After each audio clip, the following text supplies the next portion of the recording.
Muito boa noite a todos. Sejam bem-vindos ao 9º debate do ciclo de palestras da revista FENERE. Meu nome é Lucas Amorim, sou graduado em Relações Internacionais pela UFO e mestrando em Ciência Política e Relações Internacionais pela UFPB.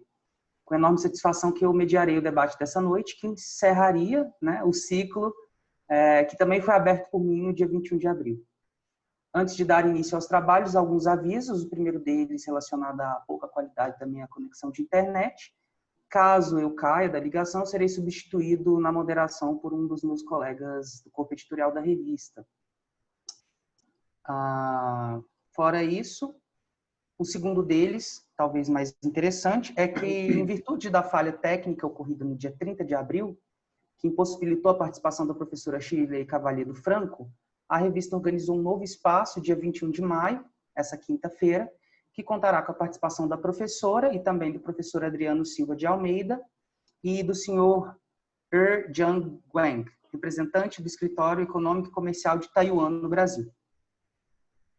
Como nunca é demais reforçar, esse espaço é resultado de meses de trabalho e esforço coletivo do corpo editorial da revista, formado por estudantes de relações internacionais voluntários. Eu gostaria de estender meu agradecimento pessoal, em nome de todos os membros do corpo editorial, à FENERE, Federação Nacional dos Estudantes de Relações Internacionais, na pessoa do seu diretor de pesquisa e nosso editor-chefe, Daniel Pereira, estudante da Univale, que foi instrumental para o sucesso dessa iniciativa. Para além disso, gostaríamos também de renovar os agradecimentos à Matchmaking Brasil, na pessoa do seu diretor, Bernard Smith, que vem nos auxiliando, estado sempre presente desde o início do ciclo de palestras. A Matchmaking é uma consultoria especializada em serviços de gestão, qualidade, abertura de novos mercados, promoção comercial, relações institucionais e governamentais. Como é tradicional, eu vou copiar e colar no nosso chat os links das redes sociais da empresa para que vocês possam acessá-los e segui-los.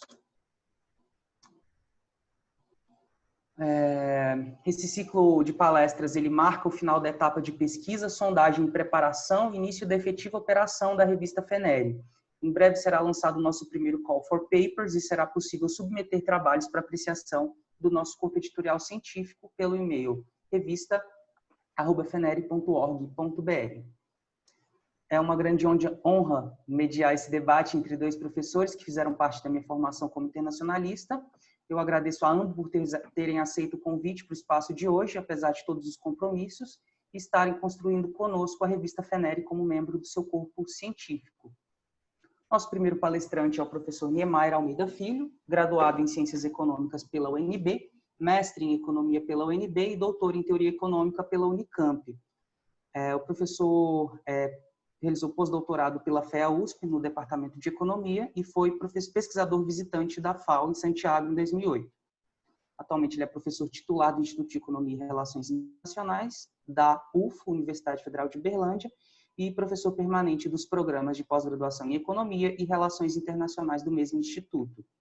Ele leciona disciplinas de graduação e pós-graduação no campo do desenvolvimento brasileiro, das teorias de desenvolvimento e da economia política internacional desde pelo menos 1996. O professor também foi presidente da Sociedade Brasileira de Economia Política.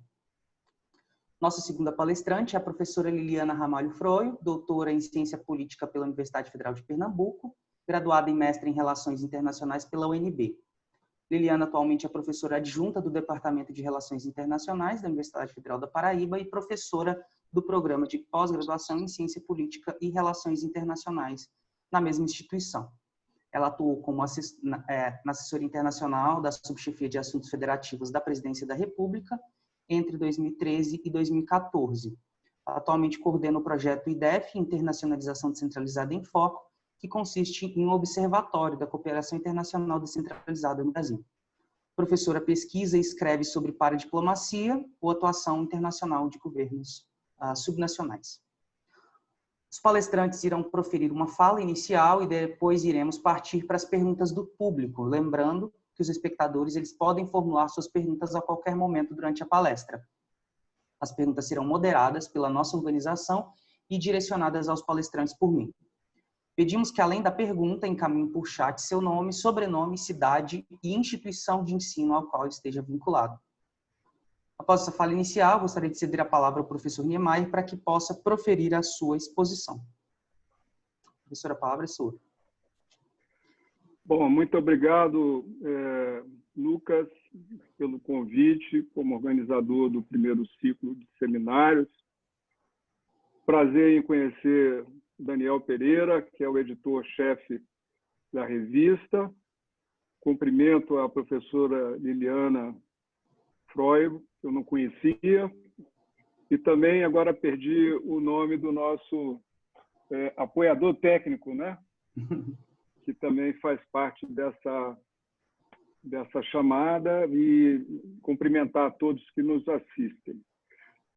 Bom, eu vou fazer compartilhamento de uma tela e vou fazendo uma apresentação, procurando me situar no tempo previsto de 20 minutos.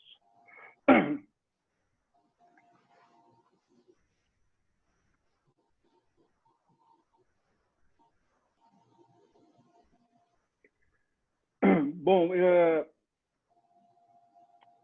eu vou começar falando para vocês a respeito da minha trajetória, dos aspectos que eu tenho estudado e como eles se relacionam ao tema da mesa, né? Eu, como vocês viram, por formação, sou um professor da área de economia, né, formação completa, embora eu adote, né, tenha uma perspectiva de economia política, o que facilita bastante a aproximação com temas de RI, de relações internacionais. E parte dessa possibilidade, né, de ter essa aproximação, ela tem a ver com a minha inserção, talvez aí dos últimos 10 anos, né? As minhas preocupações com esse tema nasceram da disciplina que eu venho ministrando nesse tempo, que é a disciplina de desenvolvimento socioeconômico em relações internacionais do curso de graduação da Universidade Federal de Uberlândia, né? Então, vocês veem que aí essa disciplina é uma disciplina tradicional do campo da economia, e ao começar a ministrar essa disciplina dos cursos de RI, eu procurei fazer uma aproximação dos temas de economia aos temas de relações internacionais, basicamente me utilizando das comissões econômicas das Nações Unidas, que são 5 comissões, que foram criadas no período de 47 a 1973. Então, eu uso essas comissões para capturar o âmbito supranacional e, através das proposições e conceitos dessas comissões, eu vou fazendo a apresentação dos temas relacionados à disciplina, né? Bom, os trabalhos que eu tenho relacionados a esse tema, eles seguem 2 vertentes. Uma vertente que está à direita da tela são os trabalhos relacionados à CEPAL. CEPAL é uma dessas 5 comissões. Eu acho que boa parte dos alunos de Relações Internacionais tem algum contato com as ideias da CEPAL, né? E à esquerda temos aí a linha de trabalho que veio resultar nessa apresentação, um texto mais antigo de 2008, um que vai ser publicado agora, já é aceito, foi a ser publicado na revista Monções, que diz respeito ao tratamento dessas comissões econômicas no contexto histórico, destacando a especificidade da CEPAL. E um artigo que estamos desenvolvendo, eu e uma orientada minha do programa de pós-graduação IRI, Alexia Lauar, que deve estar nos assistindo também. E esse artigo ele vai, em parte, sustentar aqui a exposição que se segue, tá? Bom, sem querer ser muito, me fixar muito nas questões de economia, né? Estou tentando baixar aqui. Eu não estou vendo toda a minha tela, mas tudo bem. eu preciso falar brevemente, né, sobre o tema de origem da disciplina DSE, uma disciplina que retrata a discussão dos anos do pós-guerra, né, até os dias atuais. E essa disciplina ela se consolida, se constrói, se consolida no contexto da Guerra Fria, né? Eu diria que o primeiro movimento, né, digamos assim, da política externa americana, né, que vai incentivar esse debate, tem a ver com o surgimento digamos assim, da localização histórica do início da Guerra Fria. E são os dois pronunciamentos do Harry Truman, primeiro em 47, que é o discurso em que ele pede recursos para o Plano Marshall, e depois o discurso de posse no ano seguinte, né?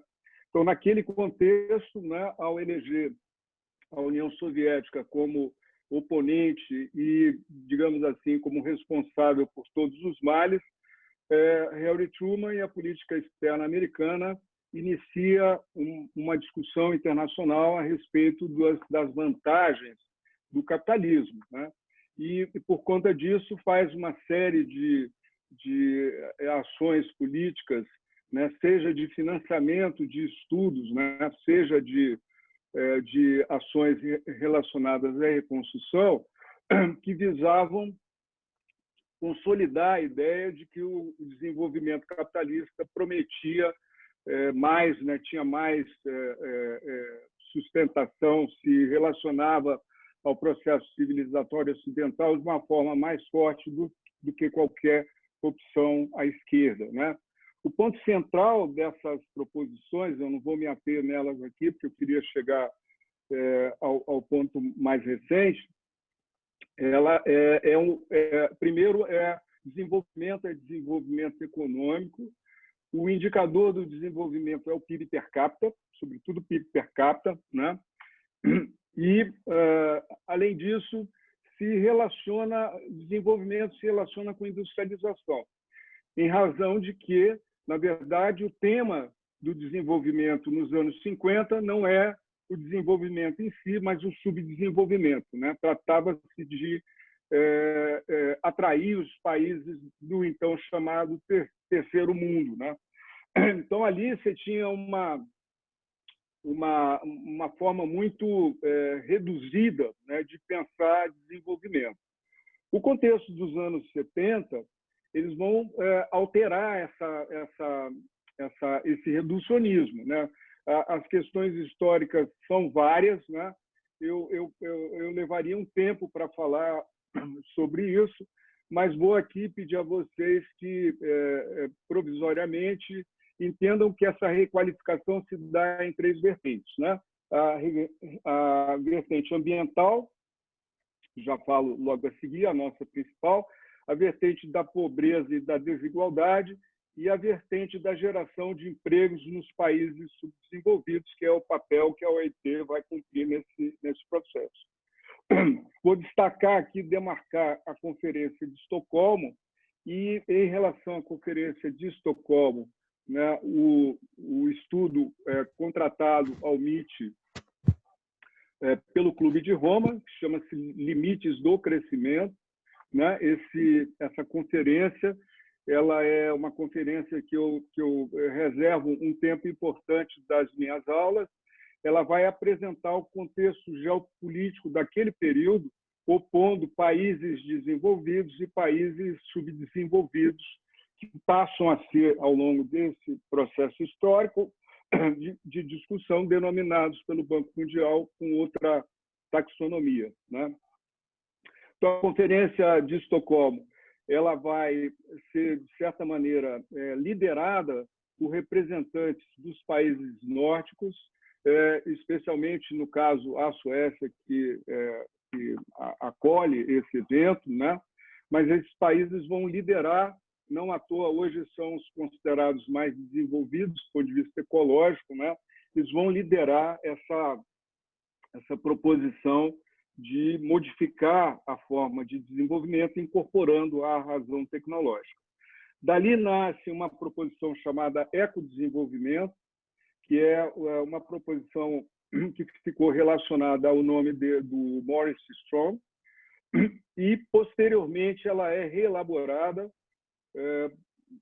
por Ignasi Sachs, mas, mesmo assim, essa proposição ela tinha um problema muito sério, porque ela tinha um conteúdo anticapitalista importante, embora não fosse o foco fosse retratar questões relacionadas ao meio ambiente, mas ela chegava à proposição do crescimento zero ou do uso limitado dos recursos disponíveis, e vocês sabem que o capitalismo ele se resolve no crescimento, portanto, qualquer proposição que venha digamos, a limitar esse desiderato, ele tem um conteúdo anticapitalista, né?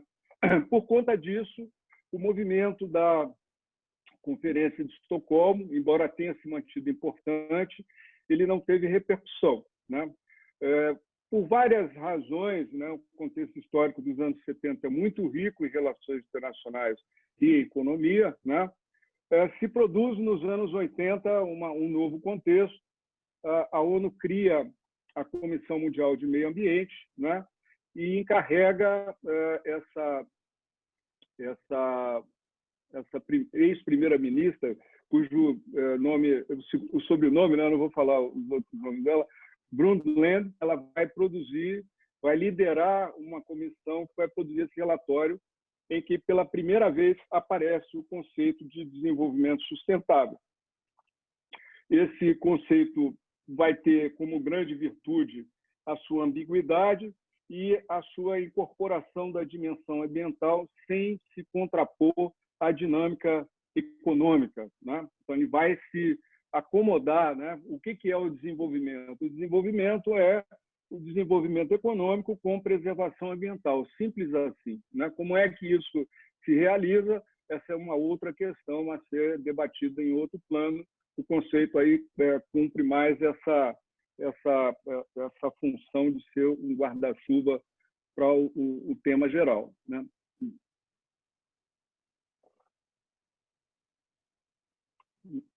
Bom, o que eu quero destacar nessa exposição é que a linha de desenvolvimento, do desenvolvimento sustentável, ela não é origem dos objetivos de desenvolvimento do milênio, né? Essa confluência, digamos assim, nossa argumentação no artigo que estamos elaborando, é que essa junção de processos, ela de fato vai acontecer apenas com a criação dos ODS mais à frente de 2012 a 2015, né, que é quando se inicia o período dos ODS, né? Então, os ODM eles são ligados a preocupações com a pobreza e desigualdade, né? Eu firmo muito nos cursos a trajetória da FAO, né, como uma organização que vai ter um papel importante em relação a isso. A FAO, que foi criada junto com a ONU, né, em 45, a FAO vai primeiro se ocupar em expandir a produção de alimentos no mundo, mas a partir de 70, a FAO vai constatar que a produção já era suficiente para contemplar as necessidades de alimento do planeta, que, na verdade, o problema não era produzir, né, o necessário, era como distribuir aqueles produtos, né? E havia uma persistência da fome já nos anos 70, né? Então, com isso, a FAO não deixa de ter o foco na produção, mas passa a ter um viés de preocupações com o acesso, né, com a pobreza e a fome, né? Então, a FAO vai ser uma linha importante para nos levar aos ODM, né? Uma outra linha importante tem a ver com as ideias de Amartya Sen. Amartya Sen é Nobel de Economia em 98, né? Ele começa os estudos dele nos anos 70, ele tem formação quantitativista, né? Então, um estudo sobre pobreza, ele é um pensador, né? Com reconhecimento internacional. Então, ele vai, aos poucos, ampliando o escopo da sua análise, e nos anos 80 ele esteve na matriz da criação do novo conceito de desenvolvimento que nasce ali nos anos 90, que é o IDH. Né? Então, as ideias do Amartya Sen vão ser fundamentais para a criação do IDH e a produção de relatórios anuais. Tá? Muito com esse viés de pegar a condição de pobreza. Né? Se cria um ranking internacional, isso é um assunto que a gente pode discutir com mais cuidado, né? Se alguém tiver alguma preocupação sobre isso. Mas essa vertente ela vai se estabelecer na ONU. Né? Então, ela vai ser relevante do ponto de vista político, né? Nas discussões da Assembleia Geral, e dali vai nascer um movimento que vai concluir para os ODM. A gente, no artigo, vai descrevendo, né, as várias conferências que ocorrem nos anos 90. Eu acho que é fundamental entender que o derrumbe dos países socialistas, né, no final dos anos 80, começo dos anos 90, ele vai alterar a condição geopolítica internacional. Não estou querendo ensinar o Padre Nosso ao vigário. Sei que vocês têm uma discussão muito grande sobre isso, né? Mas para aquilo que nos interessa, né, o ambiente, né, ele muda nos anos 90, né? A gente está vivendo já uma revisão do multilateralismo, né? Mas você tem ali nos anos 90 um mundo multilateral liderado por uma potência só, né? E essa potência começa a influenciar e querer, digamos assim, desenhar o mundo a seu digamos assim, dentro do seu ideal internacional, né? E os Estados Unidos se vale da sua capacidade de intervenção em vários fóruns, mas, sobretudo, no Fundo Monetário e no Banco Mundial, para definir que tipo de enfoque se deveria ter em relação à pobreza, né? Então, é um segundo elemento importante nessa definição do ODM. Um terceiro elemento importante é que a OCDE, representando os países desenvolvidos, vai fazer uma proposição relacionada ao que deveriam ser os objetivos, né? A declaração do milênio que vai acontecer no ano de 2000, ela começa a gerar conflitos ali na segunda metade dos anos 90. E o resultado disso, para não me alongar demasiadamente, o resultado disso são os 8 Objetivos de Desenvolvimento do Milênio, que, né, o meu ponto de vista, é que eles são voltados para os países pobres, né? Então, ali ficam de fora os países intermediários, como é o caso dos países da América Latina, que já tinham algum tipo de desenvolvimento. Na verdade, o capitalismo já tinha se estabelecido aqui na região, mesmo que com características próprias, e deixava de lado também os países, né, desenvolvidos, que aparentemente não estavam capturados por esses objetivos, né?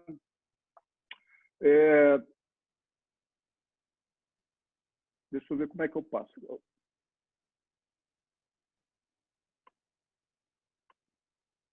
Então, aqui estão uma forma mais visível dos 8 objetivos. Podem ver que são 7 objetivos que têm muito a ver com os países pobres, né?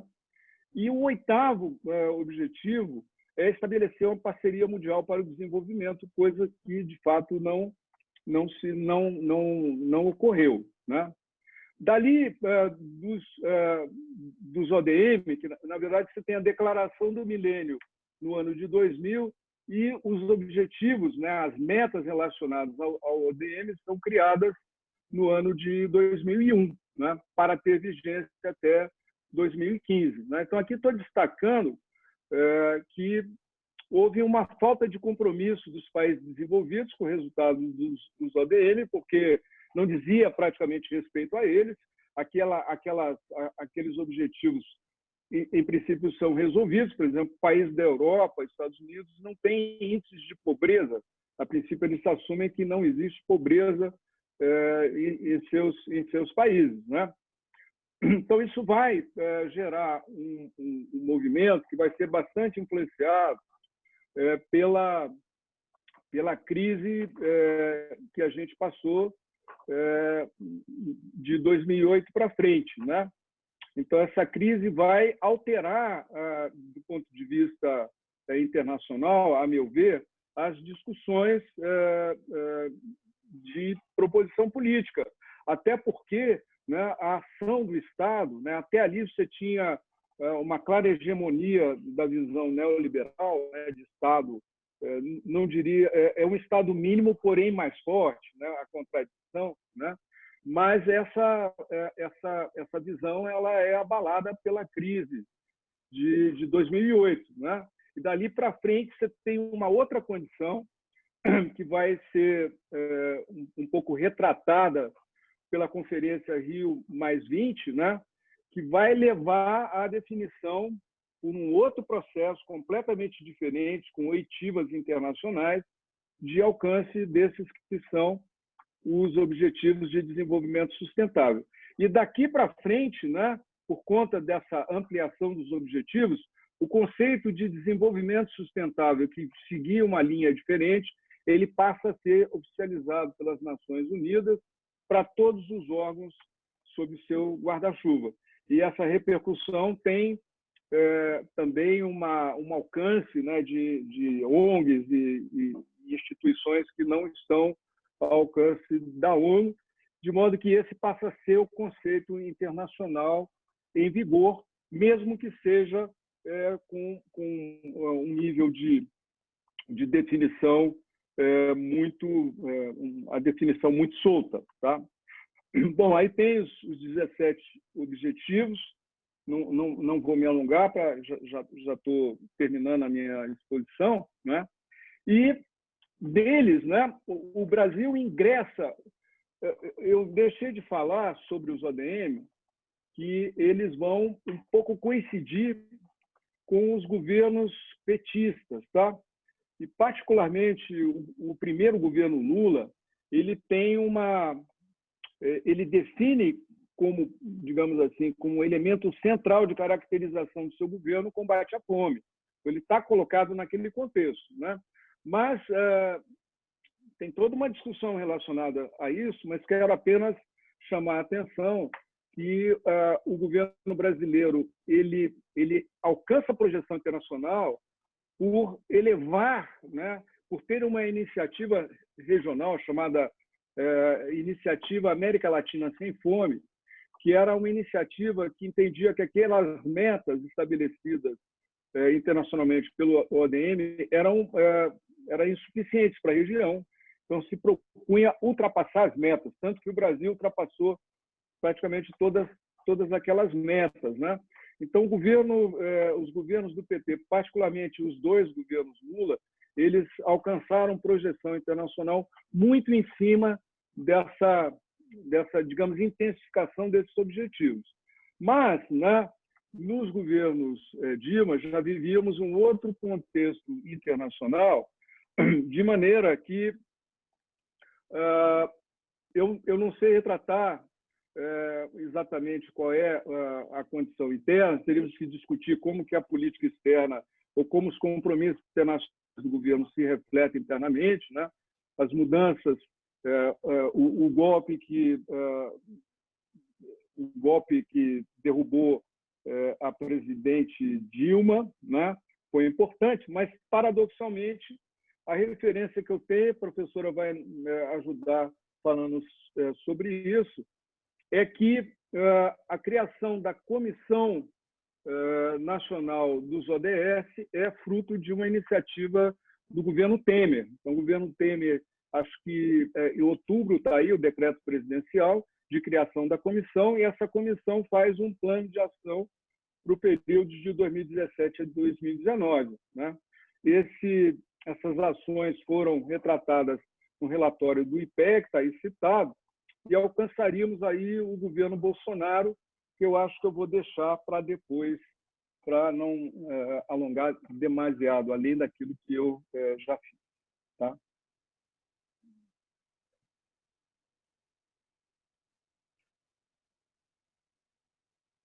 Termino por aqui. Muito obrigado pela sua exposição. Eu gostaria de passar agora a palavra para a nossa segunda palestrante, a professora Liliana. Ok. Todos me ouvem bem?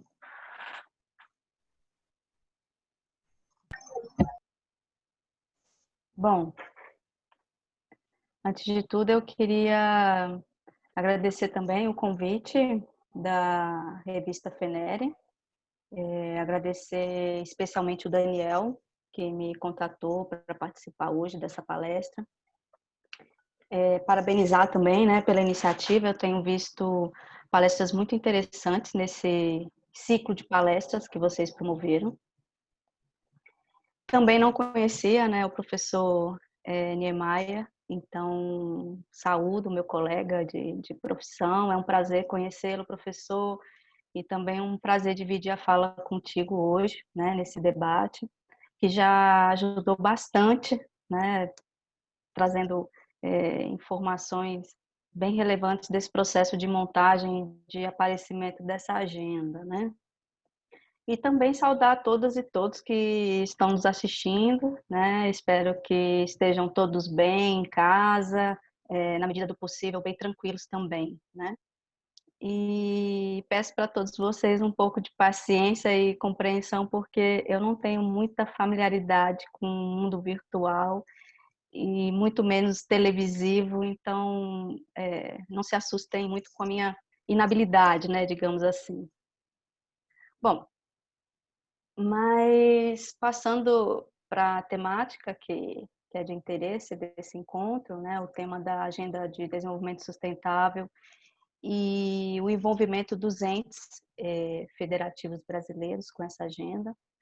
Então, o professor Niemeyer já mostrou um pouco do retrospecto dessa agenda, né? Então, é uma agenda conhecida como Agenda 2030, né? Então, uma agenda aí que traz os chamados Objetivos de Desenvolvimento Sustentável, né? Ela contém 17 objetivos, 169 metas.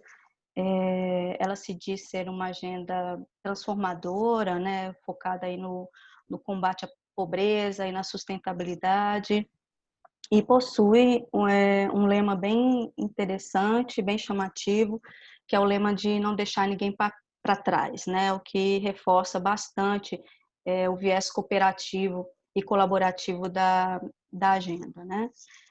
Como o professor Niemeyer já falou, um pouco do retrospecto da agenda, né? Desse embasamento aí dessas discussões sobre desenvolvimento. Essa agenda ela tem uma antecessora que está aí nos anos 2000, na Declaração do Milênio. Antes disso, nós tivemos a década de Conferência das Nações Unidas, né, a década de 90, posterior, né, a tudo isso, nessa Declaração do Milênio e aos ODMs, que se restringiam, então, naquele momento, a 8 Objetivos de Desenvolvimento, tivemos essa agenda acordada também dentro das Nações Unidas, elaborada ao longo de diversas conferências, reuniões de cúpula, e adotada pelos países membros das Nações Unidas em 2015, com uma previsão, né, de execução de 15 anos, portanto, finalizando em 2030, assim como a agenda anterior, a Declaração do Milênio, também tinha uma previsão de 15 anos, e aí próximo da sua finalização, portanto, né, em 2015, abre-se esse novo ciclo de discussão e surge a Agenda do Desenvolvimento Sustentável, Agenda 2030, né? Bom, eu considero essa agenda uma agenda muito instigante, digamos assim, né? Ela tem despertado diversos interesses, não só de pesquisadores ou de instituições de ensino, mas dos próprios gestores de políticas, ou mesmo de entidades de representação de sociedade civil. Então, tem sido muitos atores envolvidos e interessados por essa agenda, de tal forma que ela tem se tornado o tema do momento, digamos assim, né? Eu visualizo essa ascensão, essa popularidade da Agenda 2030 como um resultado também do seu escopo, né? Algo que o professor Niemeyer deixou bem claro, né? Muda bastante o escopo da agenda, dos ODM para os ODS, e ela fica muito mais atraente, digamos assim, para a grande maioria dos países, né? É uma agenda bem ampla, uma agenda diversificada, né? Como eu falei, são 17 objetivos, mas que abarcam uma gama de temas, né? Então, abarca questões de educação, questões de saúde, pobreza, trabalho, energia, água, questões de gênero, consumo, clima, justiça, segurança. Então, nada mais natural, digamos assim, que haja um amplo interesse realmente por essa agenda e pelos ODS. O ponto central, digamos assim, da agenda, que conecta todos esses assuntos e todos esses objetivos, é como o professor Niemeyer falou anteriormente, a questão do desenvolvimento, né? Então, é uma agenda em defesa do desenvolvimento dos povos, das nações, de forma articulada, né? Ou seja, de forma colaborativa, de forma cooperativa. Ela se diferencia nesse sentido da agenda da Declaração do Milênio, né, dos ODM, como o professor até falou, até na sua montagem, no seu processo, né, de elaboração, em que há realmente um nível de participação bem mais interessante. Então, ela chama atenção realmente por essa proposta mais articulada. E eu vejo nessa agenda também dois entendimentos bem diferenciados que acabam valorizando bastante.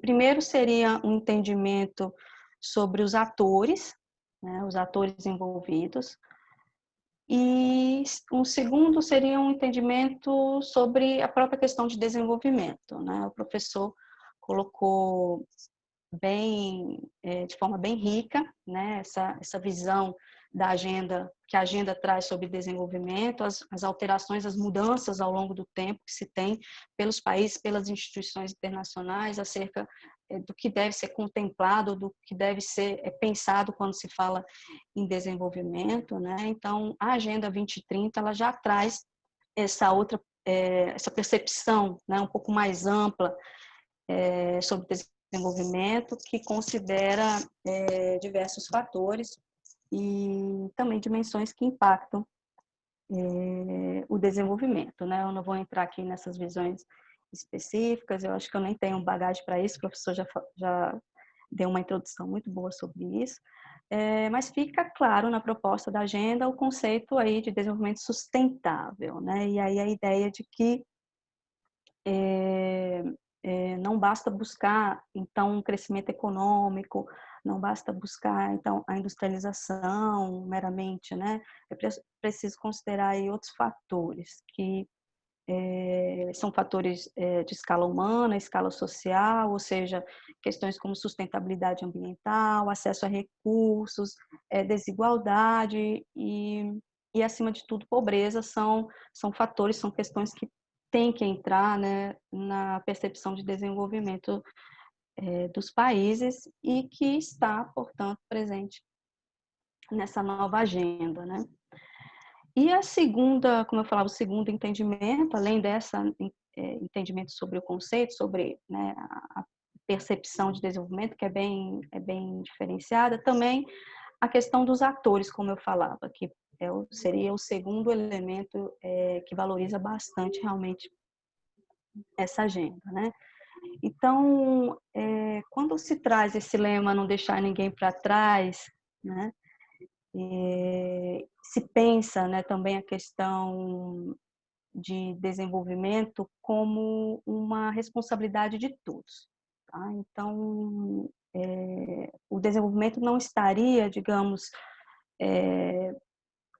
visto como uma atribuição individual dos países, né? Não seria uma responsabilidade, ou não seria algo a ser conquistado sozinho, digamos assim, né? Então, essa ideia desse entendimento dos atores, né, da responsabilidade maior de todos, né? Então, o desenvolvimento depende dos atores envolvidos, né? Depende do envolvimento dos países, né, de forma mais geral. Então, isso também é um ineditismo, é algo que eu vejo como um diferencial também dessa agenda. E não só a questão do maior número de atores, o maior número possível de país, ou os países pensando no comprometimento conjunto, né, do desenvolvimento de um com o outro, né, mas também envolver outros atores que ultrapassam, inclusive, a esfera governamental. Então, pensar atores locais, os atores domésticos, organizações não governamentais, e aí também, obviamente, os governos subnacionais, né, os governos locais dos países, que é algo que também é proposto para a discussão de hoje, né, o link dessa agenda com os estados e municípios brasileiros mais especificamente, né. Então, esses dois elementos da agenda, né, os atores e o modelo de desenvolvimento, por assim dizer, assim como toda a proposta da agenda em si e os próprios objetivos de desenvolvimento, refletem não só correntes de pensamento ou de ideias,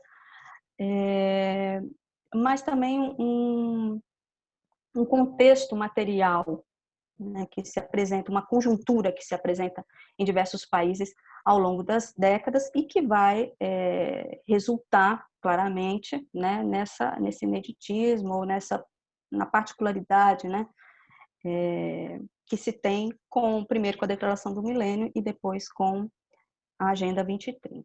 Tá? Então, esse contexto material que se apresenta em diversos países ao longo de décadas, que também o professor Niemeyer tocou, né? Claramente esse contexto de pobreza e de desigualdade que diferencia bastante os países ricos e pobres.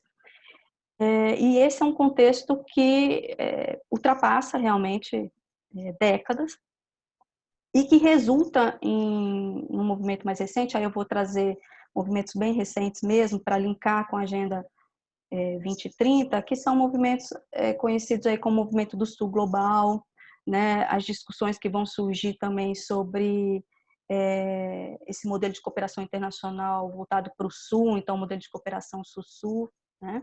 Também a ideia de governança global, que surge aí nos anos 90, né? Que remete a discussões sobre relações interestatais, sobre interconexões globais, novos temas, novos atores nas relações internacionais, traz ainda a ideia de governança multinível, de descentralização, de participação global. Então, tudo isso acaba impactando, digamos, a dinâmica internacional, né? Então, as instituições internacionais, os regionalismos, processos de integração regional, os acordos transnacionais. Então, aí a gente vai ter uma série de exemplos, né, nesse sentido. Então, desde o BRICS, do IBA, da Unasul, que já praticamente já não existe, né? E as redes de governos locais, né? Então, nós temos aí um desdobramento muito interessante desse contexto, né, que se apresenta, né, para a dinâmica internacional, que interferem nessa dinâmica internacional, que vai resultar, portanto, em iniciativas como essas todas, né, da Declaração do Milênio e da Agenda 2030, e que vai resultar ainda numa atuação também, numa busca também de governos e autoridades locais de se inserir internacionalmente. Tá? Então, essa atuação subnacional ela tem sido incrementada, ela tem sido aprofundada, principalmente em termos institucionais, né? Então, são diversas redes de autoridades locais, a CGLU, que é a maior rede internacional, né, de autoridades locais, de governos subnacionais, mas vamos ter também o exemplo, nos anos 90, aí, do Comitê das Regiões, dentro do contexto da União Europeia, nós vamos ter o ICLEI, nós vamos ter a rede Mercocidades, dentro do nosso contexto regional. Então, todos esses movimentos, tanto de forma mais ampla, né, como esse movimento do Sul Global, como esses movimentos também mais particulares, né, das autoridades locais, eles acabam, digamos, desembocando na Agenda 2030. Né? Então, tanto a agenda e a sua construção sendo impactada, o que eu quero dizer, né, a agenda sendo impactada, a sua construção sendo impactada por essas novas dinâmicas, e a agenda também, por outro lado, suprindo ou se alinhando a esses interesses, se alinhando a essas demandas, né, e a esses movimentos.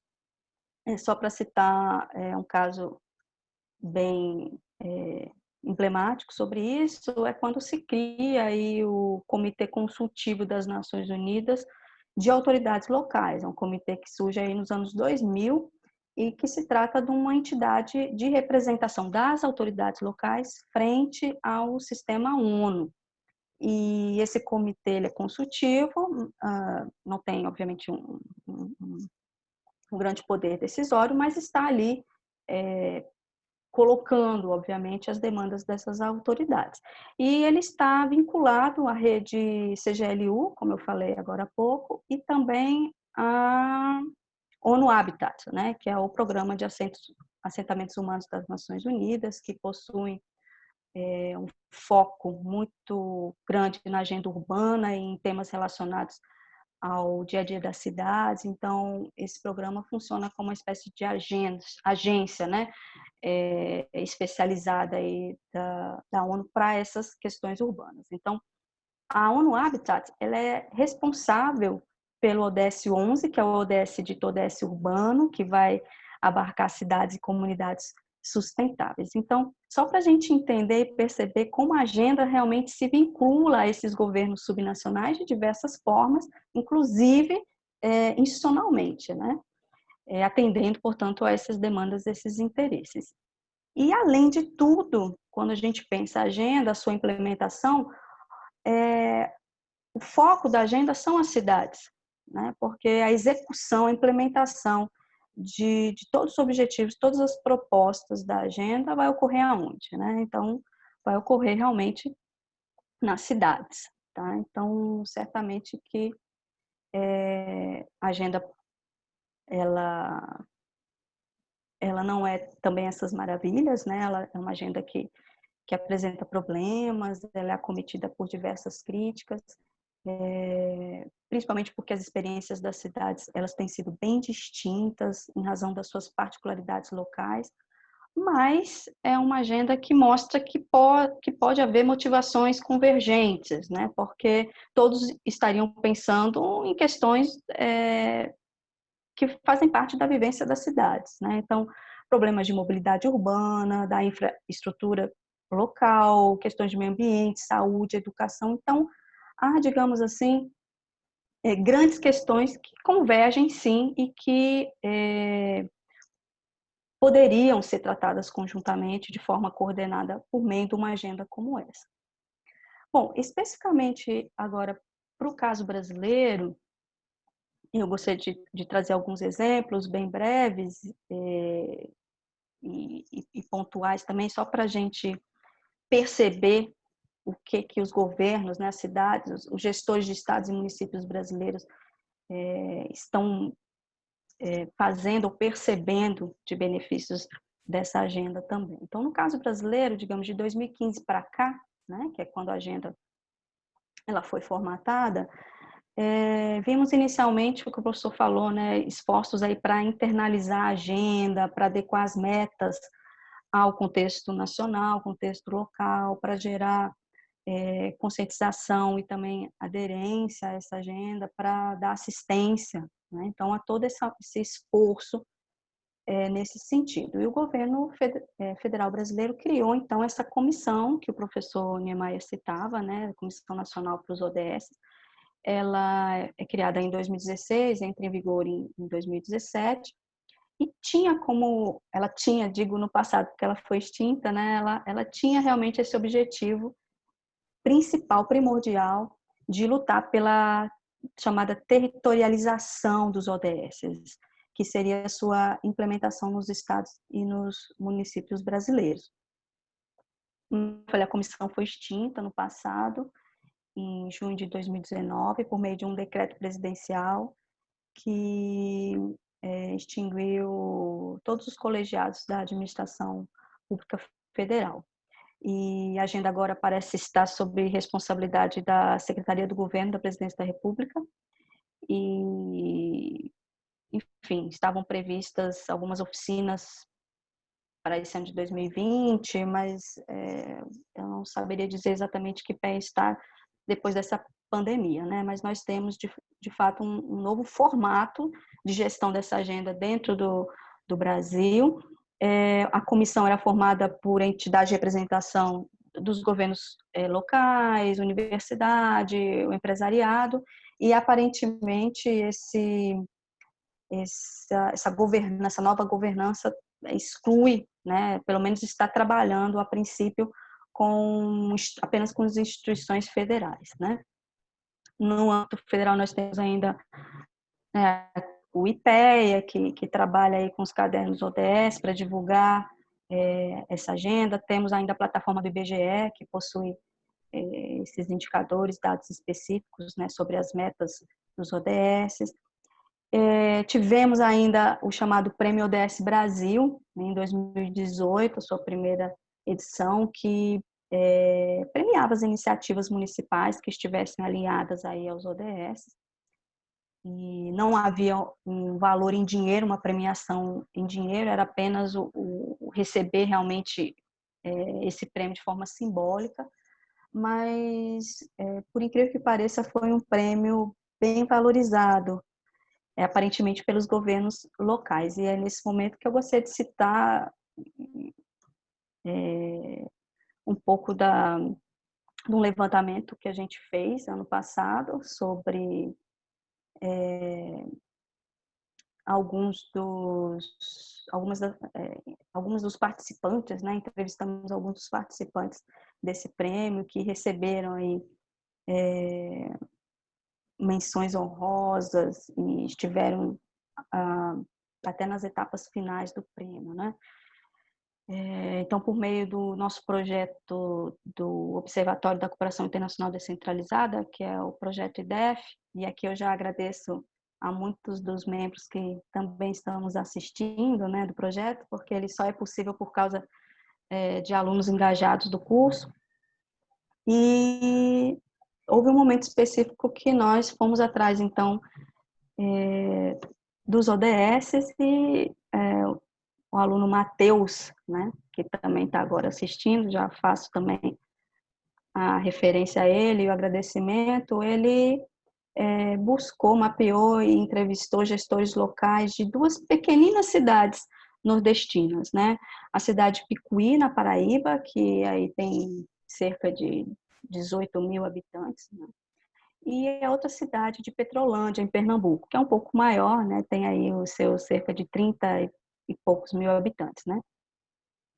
E só para passar um relato para vocês, foi muito surpreendente ouvir dessas cidades tão pequenas, né, a relevância do prêmio, primeiramente, e também o despertar do interesse para essa agenda, ou do que essa agenda pode fazer ou pode trazer de benefício para a cidade.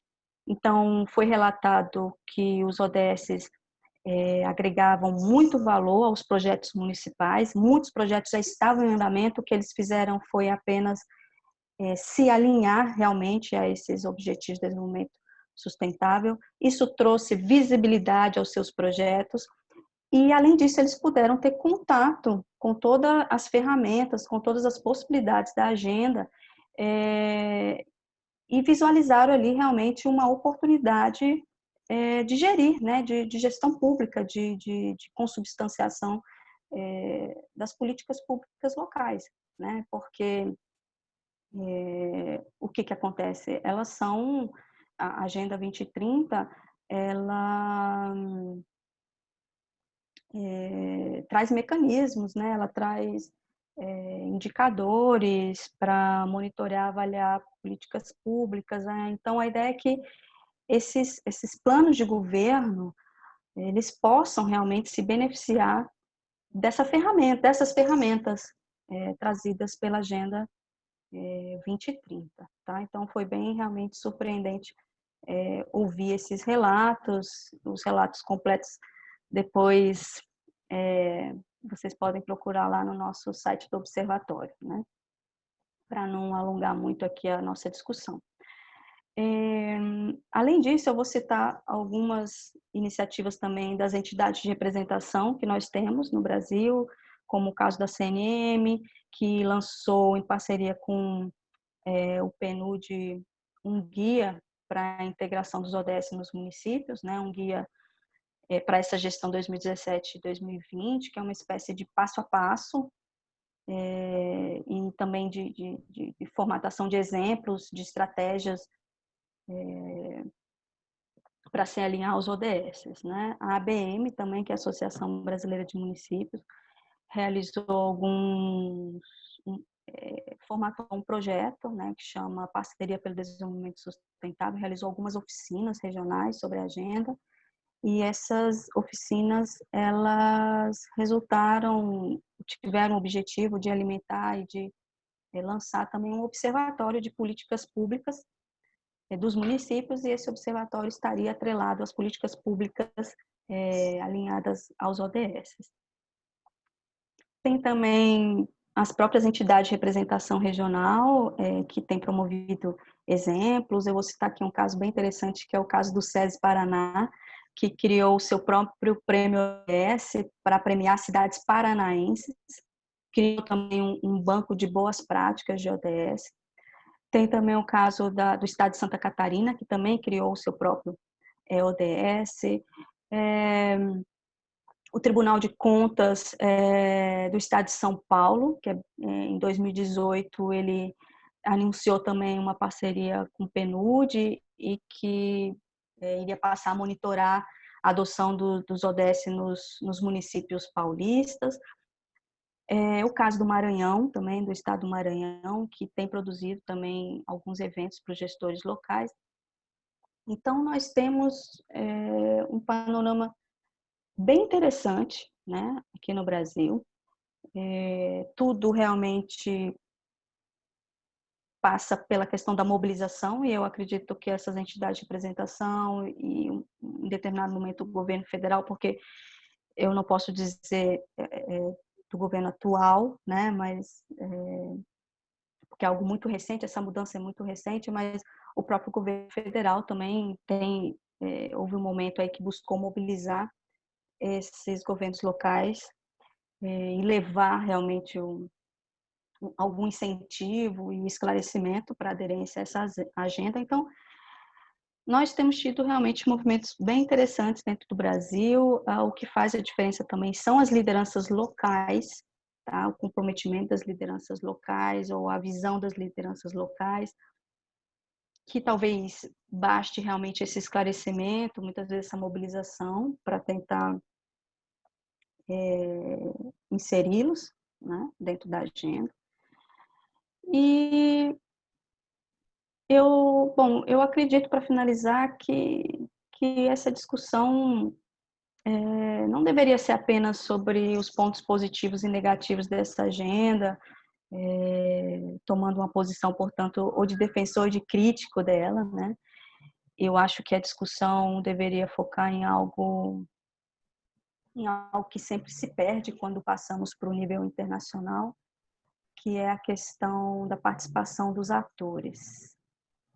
Ou seja, né, refletir se o governo local participa, se o governo local se sente contemplado, se ele se engaja, se faz bom uso, se está se beneficiando, se consegue implementá-la, se consegue, por meio da agenda, orientar suas cidades para cidades do futuro, né?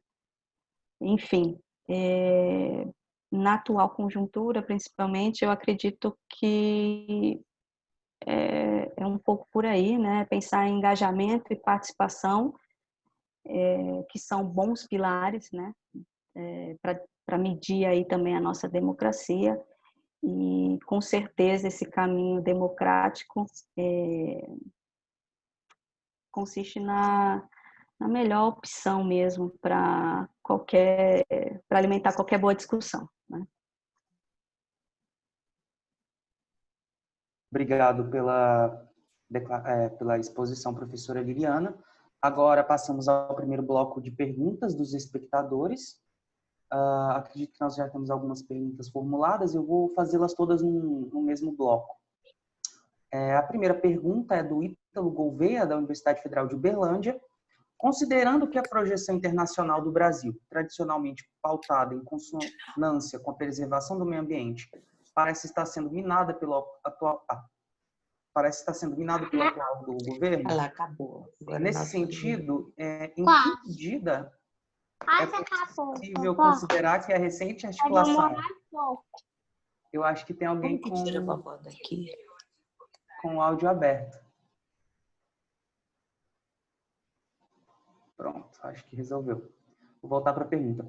Nesse sentido, em que medida é possível considerar que a recente articulação entre os governadores, tanto da região norte como nordeste, através da criação de consórcios interestaduais em prol do desenvolvimento, integram os objetivos pautados pela Agenda 2030? Essa é a pergunta do Ítalo Gouveia, da UFO. Temos também a pergunta da Carla Soares, daqui de João Pessoa, da UEPB. Como o professor Niemeyer citou brevemente, hoje estamos vivendo a contestação do multilateralismo. Vocês acreditam que isso pode resultar em um reforço da paradiplomacia ou um retorno da centralização dos temas em nível nacional? O Daniel da Univale, Balneário Camboriú, pergunta: boa noite, professor. Boa noite, professores. Gostaria de saber em qual medida vocês acreditam que os estados e os municípios brasileiros tendem a aderir aos Objetivos do Desenvolvimento Sustentável. E também do Lucas Guimarães, da UNB, qual a perspectiva de alcançar grande parte dos ODS até 2030? Acho que os professores que se sentirem à vontade de responder as perguntas podem fazer uso da palavra. Liliana, você quer começar? Posso começar sim. Bom, eu acho que as duas primeiras perguntas, pelo menos que eu consegui anotar aqui, qualquer coisa você volta, Lucas, ou o interessado também volte aí a questionar, né? Então, a primeira aqui sobre os consórcios, né? Consórcio da Amazônia e o consórcio Nordeste, né? Que tem protagonizado bons embates, né? Atualmente, principalmente no âmbito internacional, né? E a segunda questão sobre essa atuação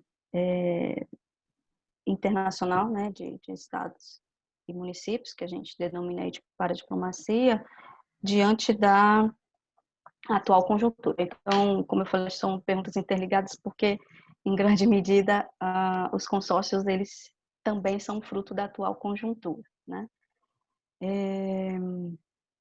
Bom, então, de maneira geral, que todo mundo já sabe, né, essa articulação por meio desses consórcios é uma iniciativa bem interessante, né, principalmente para a nossa área, para a área internacional, porque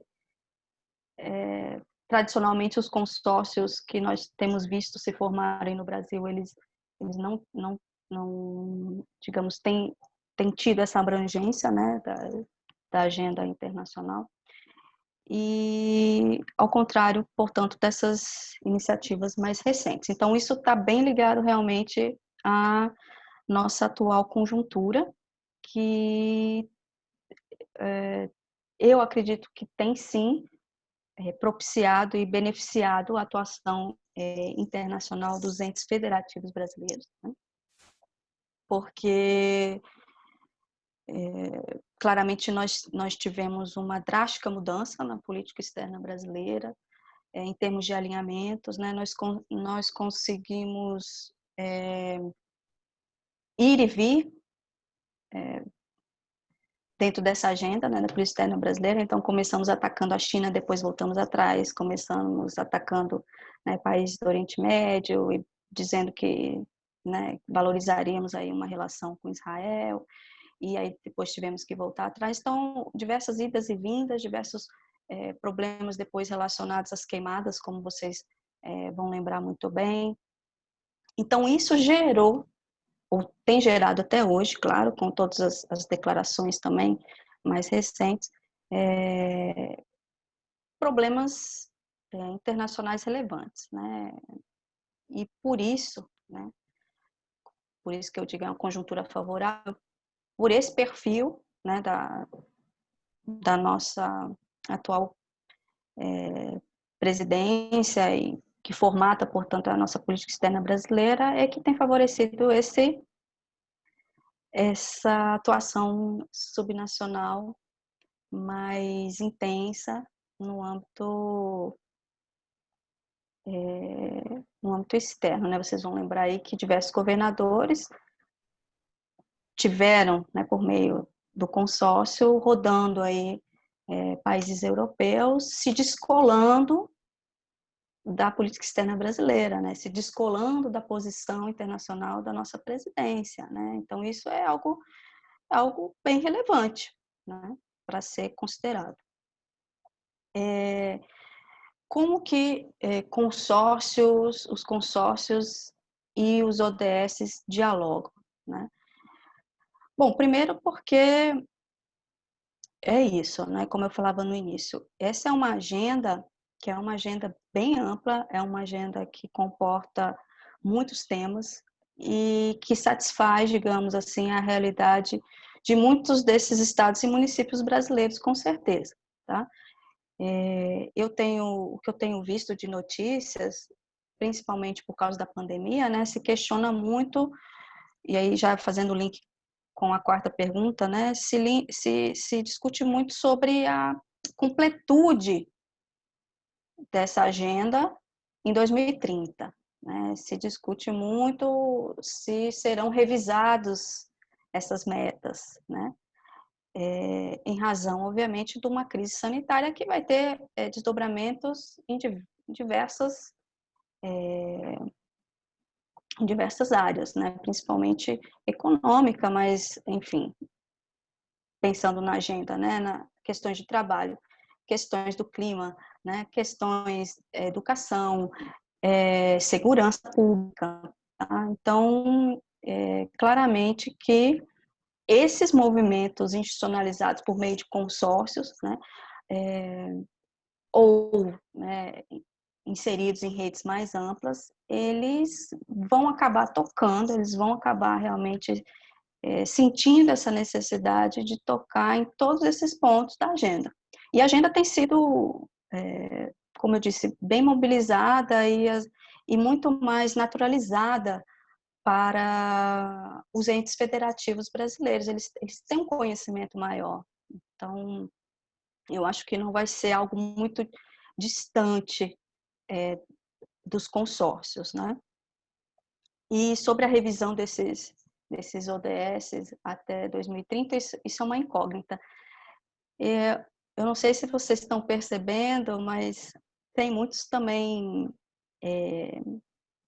notícias mostrando os benefícios para o meio ambiente que a pandemia tem trazido, né? Então, por exemplo, eu estava lendo uma notícia agora há pouco, até para vir para esse encontro de hoje, falando que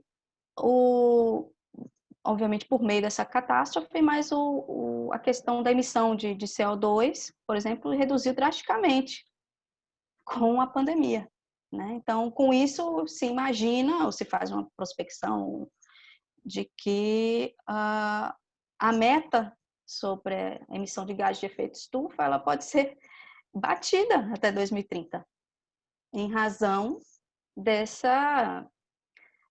retrocesso, né, esse produtivo, digamos assim, né, esse declínio produtivo, tá? Então, o que eu quero dizer que está tudo bem incerto ainda sobre essa revisão ou completude da agenda até 2030. Isso é algo muito importante, é uma pergunta muito relevante, mas essa incerteza, né?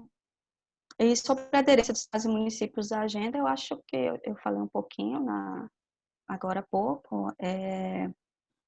Tem ocorrido uma mobilização interessante e parece haver realmente uma abertura, uma boa receptividade dos gestores locais, dos gestores dos estados e municípios a essa agenda, tá? Tanto por todos esses exemplos que eu citei, isso parece evidenciar realmente essa boa aderência, essa boa receptividade.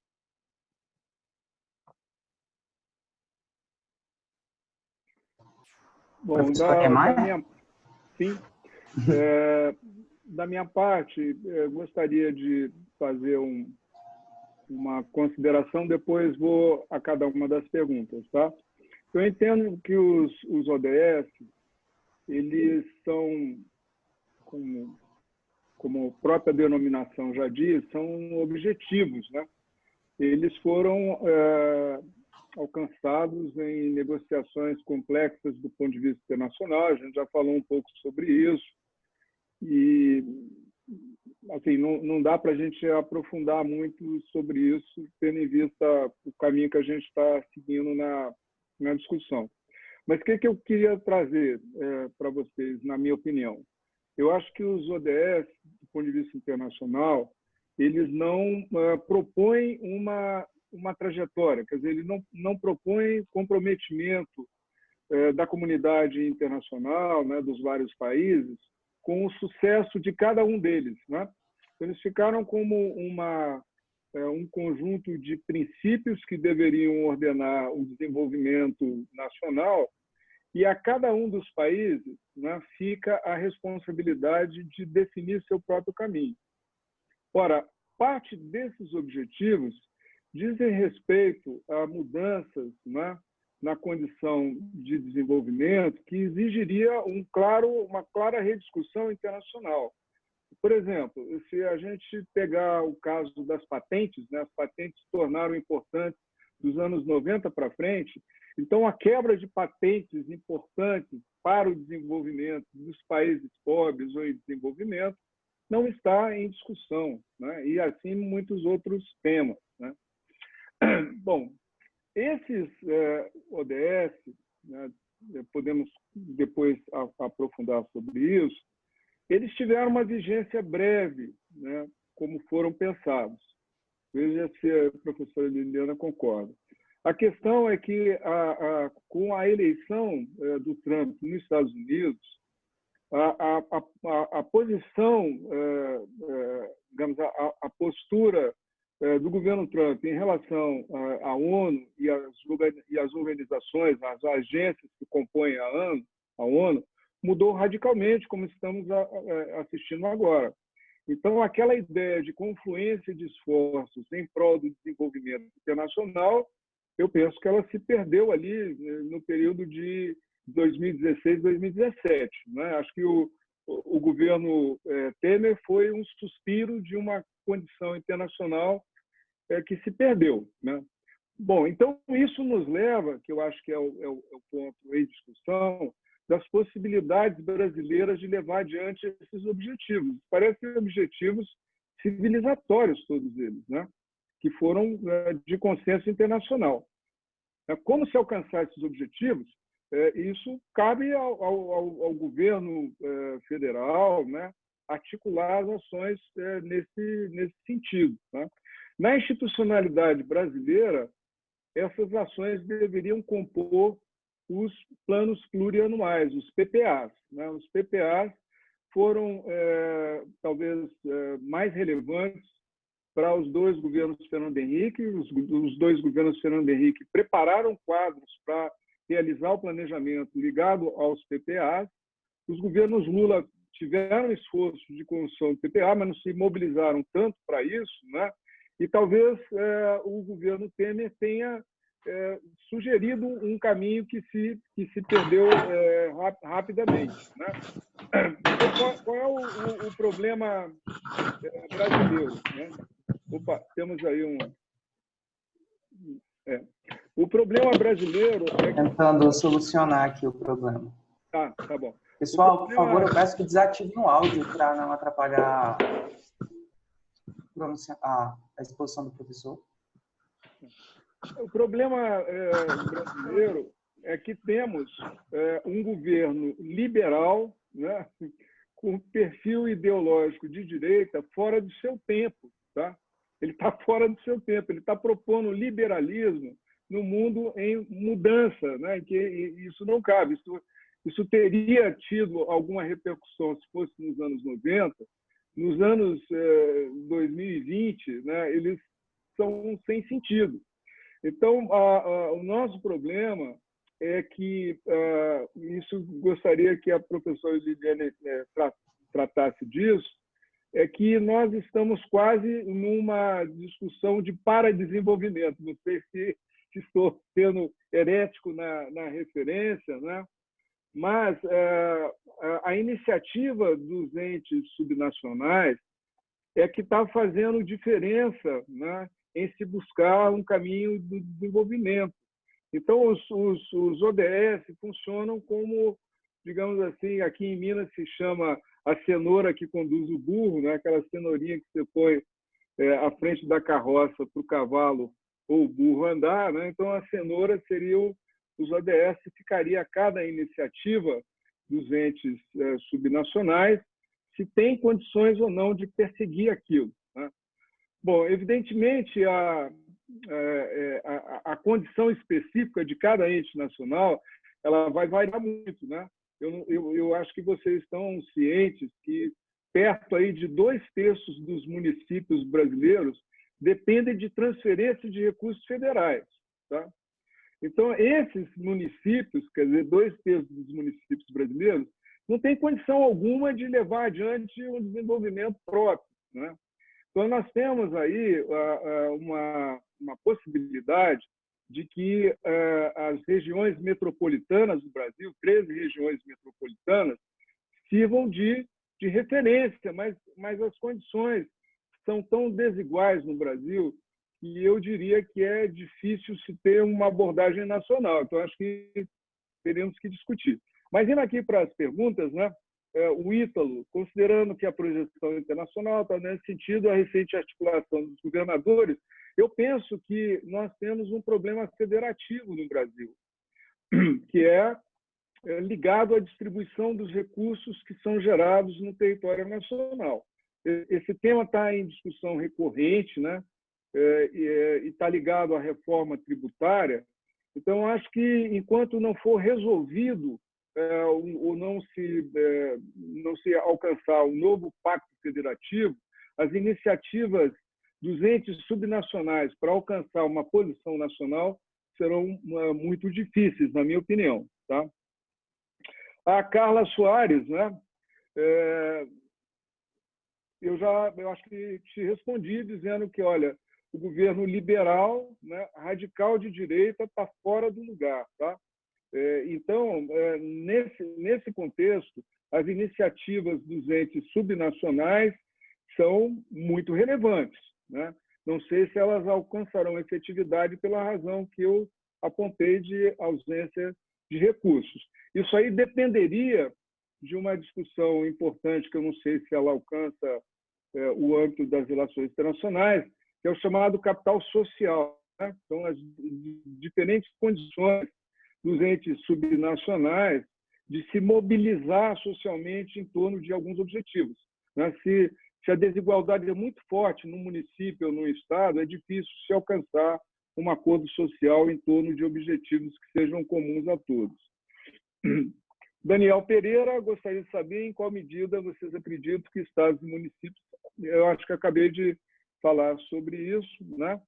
E qual é a perspectiva de alcançar grande parte dos ODS até 30? Eu acho que muito baixa, se você pensar no conjunto de objetivos, né? Dos 17 objetivos, parte deles depende da cooperação internacional, que está abalada em função da disputa entre os Estados Unidos e a China e da adesão que estamos sendo obrigados, os outros países no contexto internacional, de aderir a um bloco ou outro. Acho que nós vamos chegar a uma situação de paroxismo em que a adesão vai ser feita em torno dos objetivos nacionais. O governo Bolsonaro faz adesão voluntária sem reciprocidade.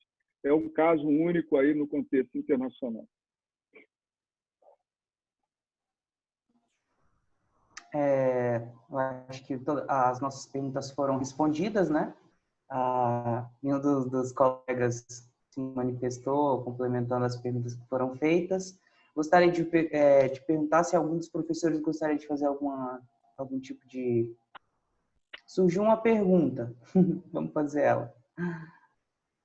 Sobre o capital social, ele seria uma maneira de consolidar os objetivos da Agenda 2030 através da cooperação?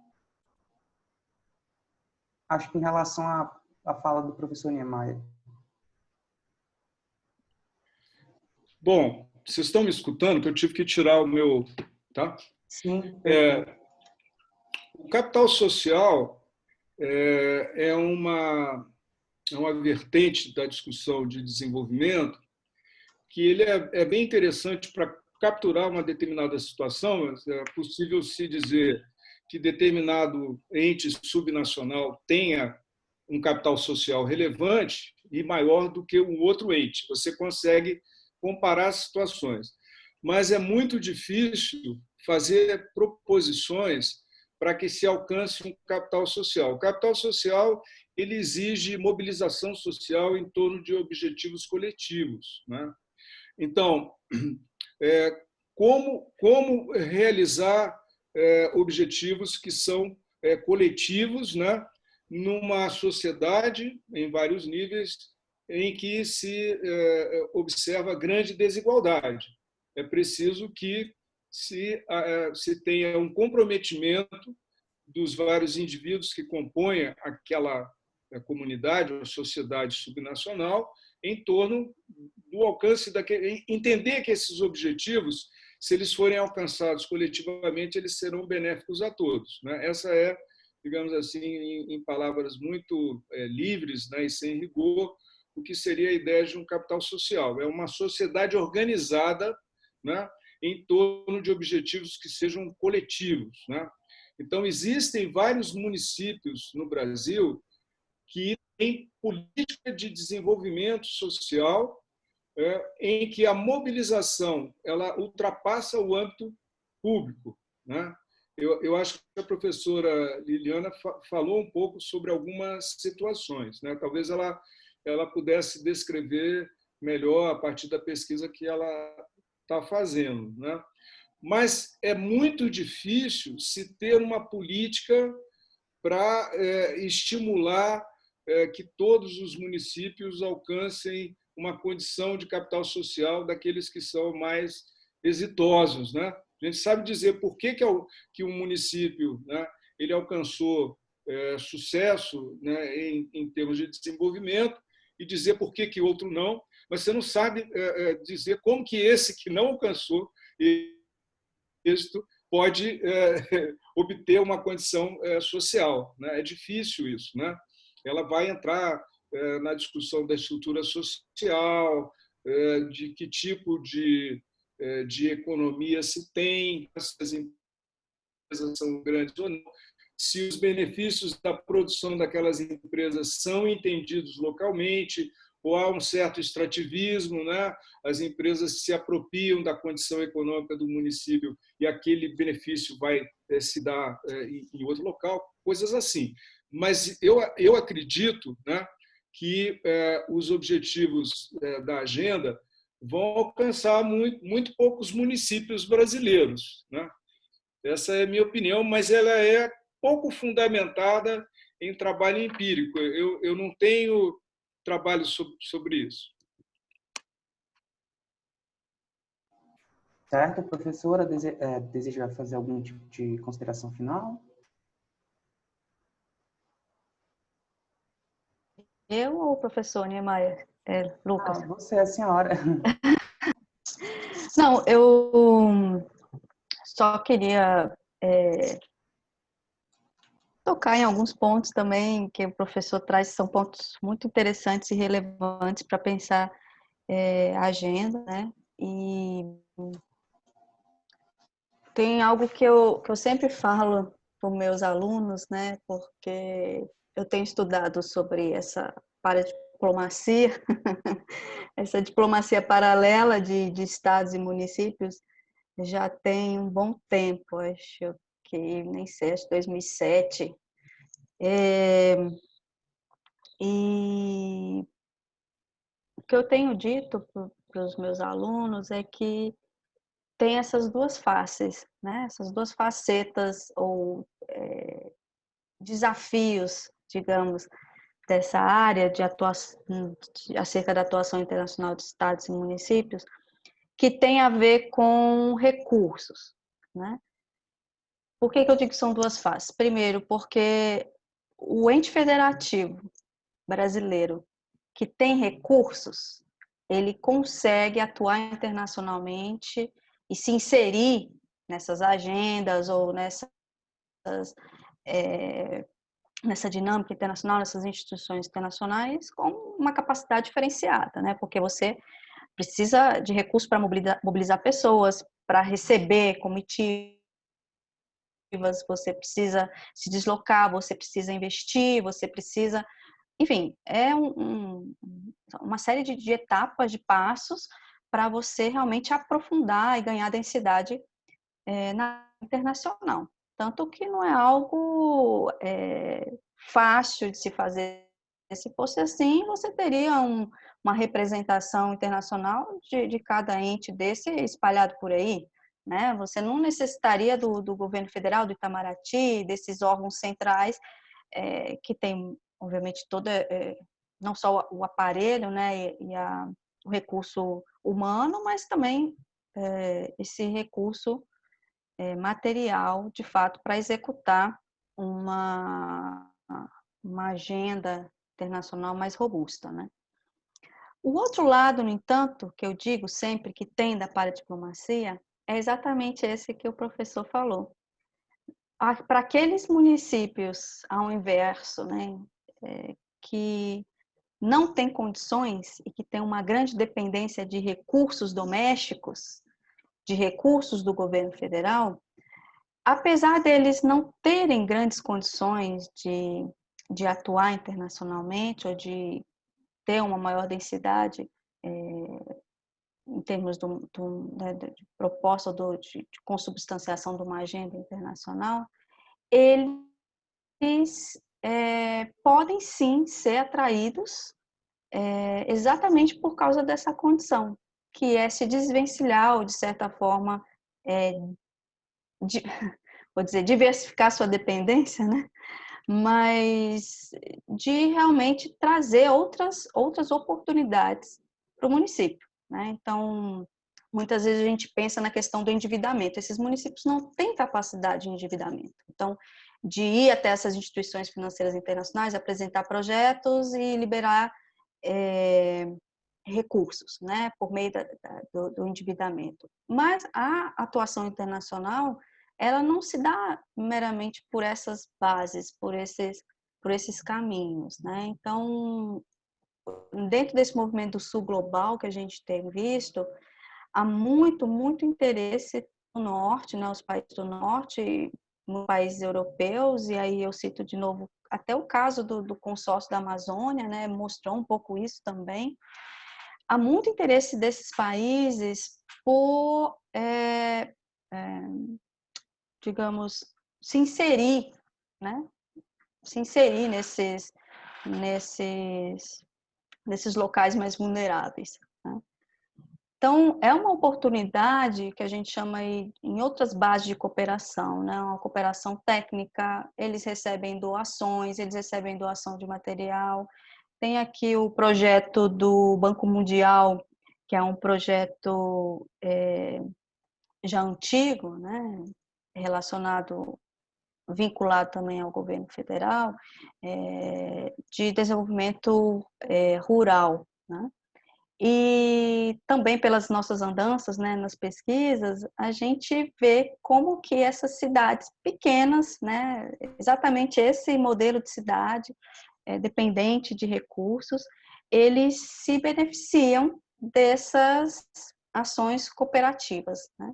Então, eles recebem equipamentos como doação, eles recebem cursos como doação, eles recebem capacitação como doação, e por mais seja ínfimo, que, claro, não se compara a uma atuação internacional daqueles entes federativos com grandes recursos, então, por mais seja ínfimo, já tem, enfim, uma consequência, um impacto relevante, por exemplo, para a cooperativa de catadores de lixo, que é uma cooperativa que mobiliza ali uns 15, 20 pessoas e que isso tem uma repercussão para as famílias, e aí das 20, 15 pessoas, você, na verdade, está atingindo 50, né? Então, tem tantas possibilidades dentro dessa atuação internacional, dentro da paradiplomacia, que eu costumo falar isso para os alunos até como um incentivo, né? Não menosprezar, se por um acaso se engajarem numa pequena prefeitura, não menosprezar as possibilidades internacionais ou as capacidades do internacionalista de trazer benefícios para essa cidade, né? Eu vou finalizar só com um exemplo nosso aqui também. Hoje eu estou puxando muita sardinha para o nosso lado, porque é onde nós temos as cidades mais vulneráveis, né? As cidades mais pobres. Mas tem um exemplo de Pombal, né? Quem quiser saber de Pombal, assim, despontou na mídia para o PNUD Brasil, porque foi uma das, talvez, únicas cidades do Brasil, na época dos ODMs, que ganhou realmente essa notoriedade, porque a prefeita, na época, ela ficou sabendo da agenda ODM, ela quis usar essa agenda ODM para angariar recursos, porque é isso, né? Hoje em dia, essa agenda, ela abre portas, né? Quando você diz, nós estamos alinhados ao objetivo, então isso é como se já fosse um critério de seleção, né? Também. Então, ela viu isso naquela época. Ela foi a única representante de cidade brasileira a ir ganhar esse prêmio lá em Nova York, né? Se eu não me engano, foi lá que foi dada a premiação. E por isso, né? Porque ela tinha um projeto de política pública voltada para a questão de tornar os dependentes do Bolsa Família mais autônomos e, com isso, ir cessando a necessidade do benefício. Então, ela tinha esse objetivo, ela foi procurar nos ODMs experiências e possibilidades para isso, e acabou tendo essa trajetória aí bem premiada dentro dos ODMs, né? A cidade de Pombal, na Paraíba, que é enfim, minúscula, né? Então, acho muito pertinente tudo que foi colocado até aqui. Eu aprendi muito também, professor, com a sua palestra, né? Agradeço. E é isso, eu sempre defendo bastante essa agenda da paradiplomacia, porque eu acho que, como eu disse, tem muitos problemas, mas eu acho que também é possível visualizar, vislumbrar grandes oportunidades, né, a partir dela, né? Certo. O professor tem alguma consideração final antes da gente encerrar? Então, Lucas, gostaria de agradecer mais uma vez a oportunidade.